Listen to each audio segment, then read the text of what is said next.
Dr. Jeff Howard has led a group of students in making a magic simulator as part of their study in game design at Dakota State University. Their game, Arcana, is now ready for beta release, allowing gamers to get their hands on it and give the group who made it some feedback. Howard says his game is intended to be different. Let's take a look at what he's talking about.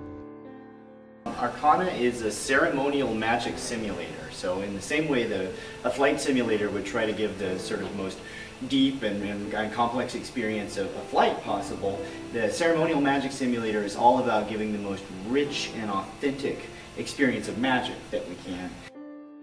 Howard says that too many games require players to make magic without really thinking about it, and that's not good fun or very innovative. Real magic takes more than just a simple push of a button. I've noticed playing a lot of RPGs and MMOs is that a lot of the times magic systems aren't very magical.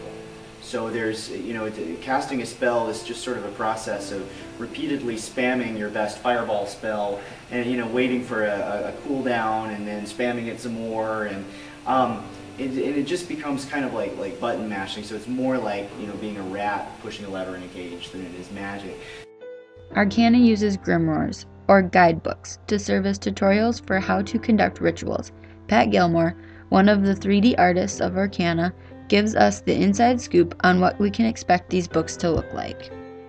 The ones that you would open up to find clues about the world and stuff, they will end up looking different and have different textures and things of that nature. Other than, of course, the pages and things like that will generally look relatively similar. You can see the kind of parchment style that it has, so it'll be somewhat similar to that, but the covers and face might look a little bit different.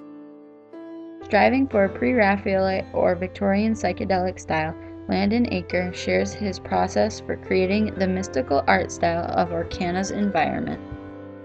Our room is based off of like a 19th century Gothic revival French architecture. I really needed to have all of these archways that come to a point and a lot of pillars. So I kind of made this first model of it, and it kind of represented a lot of that stuff, but it was really short and fat. So I got some feedback on it, I lengthened it, and then ever since then I've basically been reiterating on it.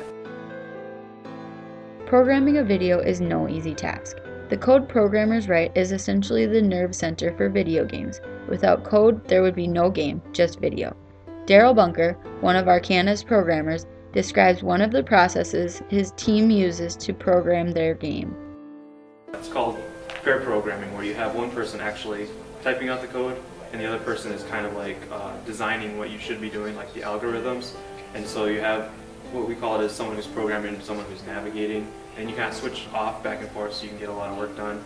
So we started out that way, and then we got the project to the point where he could start working on the room, and so he did that, and then I kept going with the program.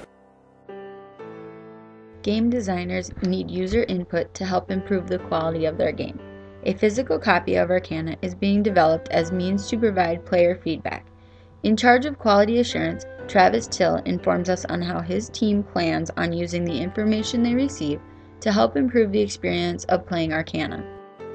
Not only to make sure that our system works like on just a regular basis, but also so if the players want to do something that we hadn't thought of, that we can catch that immediately and then turn it right around in a digital copy to make it just pack that much more punch in the end. Arcana releases its beta today. Check it out, leave some feedback, and become part of the creation process. It has taken a lot of time and effort to take Arcana from being a dream to becoming a reality. Are you ready for the magic?